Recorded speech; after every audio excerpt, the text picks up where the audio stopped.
আসসালামু আলাইকুম এভরিওয়ান, কেমন আছেন সবাই? আশা করি সবাই ভালো আছেন। আলহামদুলিল্লাহ আমিও খুব ভালো আছি।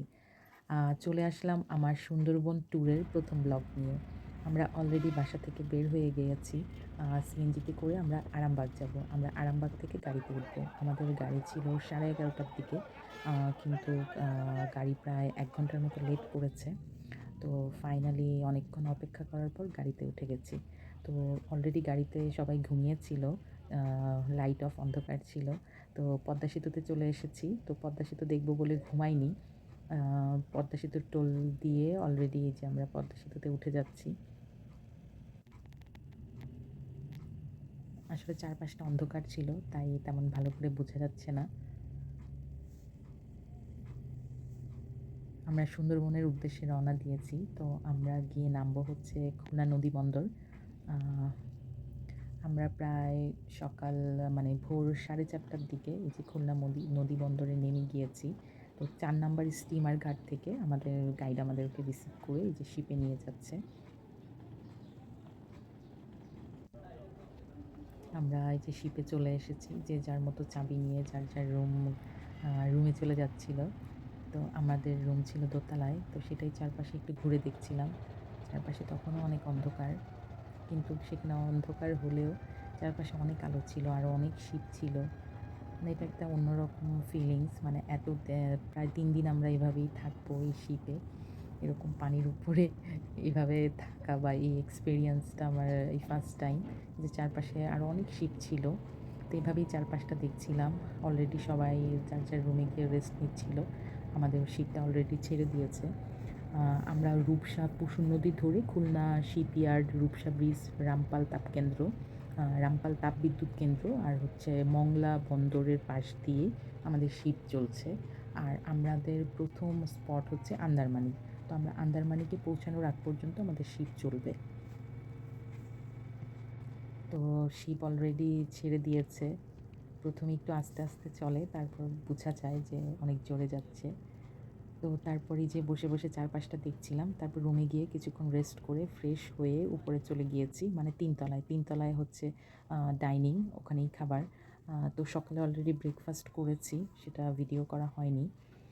তো আমরা আন্দারমানিক পৌঁছে গেছি। তারপর হচ্ছে প্রত্যেকটা শিপের সাথে একটা করে ট্রলার বাঁধা থাকে। তো সবাই স্পটে যাওয়ার পর সেই ট্রলার দিয়েই আ মানে স্পটে যেতে হয়।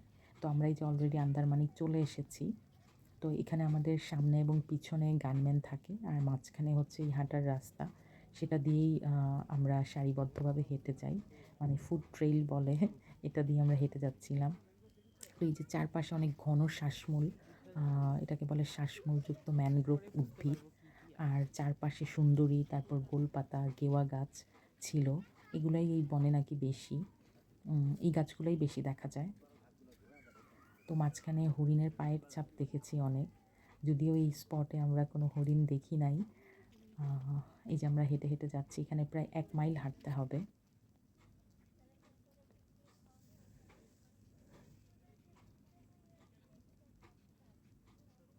অনেক রোদ ছিল। এই যে আমরা আন্দারমানিক চলে এসেছি। তো এই যে এই পাশে হচ্ছে আপনার ওয়াচ টাওয়ার। অনেকেই উপরে উঠে দেখছিল। আর এখানে হচ্ছে হরিণ। হরিণ দেখে বাচ্চারা সবাই এখন এখানে চলে এসেছে ঘাস হাতে নিয়ে হরিণকে খাওয়ানোর জন্য। তো আমি এই পাশ থেকে ভিডিও করছিলাম, ভালো করে হরিণ দেখা যাচ্ছে না। তারপর আমরা আবার শিপে চলে এসেছি। দুপুরে এসে এখানে লাঞ্চ করছি। এখানে ছিল ২ রকমের মাছ। তারপর খাওয়া শেষে মিষ্টি ছিল। দুপুরের খাবার আলহামদুলিল্লাহ ভালো ছিল। তো আমরা একটু ফাঁকা জায়গা খুঁজছিলাম। তারপর এই জায়গাটা ফাঁকা ছিল, এখানে বসে আমরা একটু রেস্ট করছিলাম। তো নেক্সট স্পটে যাওয়ার আগে একটু রেস্ট করে নেই। যে চারপাশে যেদিকেই তাকাই শুধু পানি আর পানি। আর অনেক গভীর জঙ্গল। আল্লাহর সৃষ্টির এক মানে কত সুন্দর, না দেখলে বোঝা যায় না। তারপর আমরা দুপুরে রেস্ট করে আবার আরেকটা স্পটে চলে এসেছি। সেটা হচ্ছে কটকা অভয়ারণ্য। তো এখানে ঢুকতেই এই যে অনেকগুলা বানর বসে আছে। এটাকে কটকা অভয়ারণ্য কেন্দ্র বলে। এখানেও অনেক প্রায় ১-১.৫ মাইলের মতো হাঁটতে হবে। আসলে এখানে সবগুলা স্পটই হেঁটে, হেঁটে দেখার মতো। এখানে এই পুরোটা কটকা অভয়ারণ্যর ম্যাপ ছিল, সেটাই সবাই দেখছিলাম। আমাদের সাথে আবারও গানম্যান ছিল। এখানে বেশি রাস্তায় হেঁটে হেঁটে দেখার মতো, মানে চারপাশে গাছপালা থাকে, হরিণের পায়ের ছাপ দেখা যায়, যেমন এখানে বানর দেখেছি। এই যে আমরা এখানে আর একটু সামনে গেলে হরিণও দেখেছি, হরিণ দেখা যায়। এখানে প্রচুর হরিণের পায়ের ছাপ ছিল। আসলে চারপাশে আরও অনেক মানুষ ছিল। প্রায় দেখা যায় যখন আমাদের শিপগুলো থেমে থাকে, একসাথে অনেকগুলো শিপ থাকে। একসাথে যখন একটা স্পটে যাওয়া হয় 2-2.5 হাজার মানুষও হয়ে যায়। কেউ কেউ যাচ্ছে, কেউ আসছে, এরকমই চলতে থাকে। সবাই এই যে সূর্য অস্ত যাচ্ছে, সবাই এই ছবিটা ক্যাপচার করার জন্য ওই দিকটাতে যাচ্ছে। আর এখানে অনেক বালি ছিল, বালির মধ্যে হাঁটতে একটু কষ্ট হয়। যে যখন জোয়ার থাকে, পানি অনেকটা দূর পর্যন্ত চলে আসে।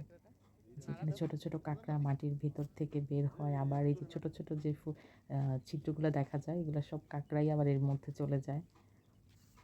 আমরা আবার ব্যাক করছিলাম। যে আমরা আমাদের ট্রলারে ওঠার জন্য লাইন ধরে দাঁড়িয়েছিলাম, কারণ এখানে অনেক মানুষ আসে যায়। ফাইনালি রাতে যেখানে সবাই ট্রলারে উঠে মাছ ধরছে, আর এই যে দূরে আরও অনেকগুলো শিপ দেখা যাচ্ছে। যে শিপে আমরা এখন সবাই মিলে মজা করছিলাম। এখানে বাচ্চাদের মিউজিক্যাল চেয়ার হচ্ছে, সেটা দেখছিলাম। সবাইকে চকলেট দিয়েছিল, সেটাই হাতে নিয়ে বসে দেখছিলাম। আমরা সবাই মিলে, ভাবিরা মিলে শাড়ি পরেছিলাম। তো এখন রাতে খাওয়ার জন্য আবার 3 তলায় যাচ্ছি। আমরা দোতলায় আমাদের রুম ছিল, আর 3 তলায় হচ্ছে সব মানে ডাইনিং ছিল, ওখানেই খাবার দাবার দিয়েছে। তো এই যে রাতে আজকে ডিনারে হচ্ছে ফ্রাইড রাইস, চাইনিজ ভেজিটেবল, তারপর চিকেন ফ্রাই, আর বড় একটা রূপচাঁদা ফ্রাই ছিল, যে খাবার দাবার সার্ভ করে দিচ্ছে। আজকে সারাটা দিন অনেক হেঁটেছি, অনেক টায়ার্ড ছিলাম, এভাবেই সারাটা দিন চলে গেল। যে চারপাশটা দেখছিলাম, এই শিপটা অনেক সুন্দর ছিল, তাই বারবার দেখছিলাম। আর কি সুন্দর চাঁদ উঠেছিল আকাশে।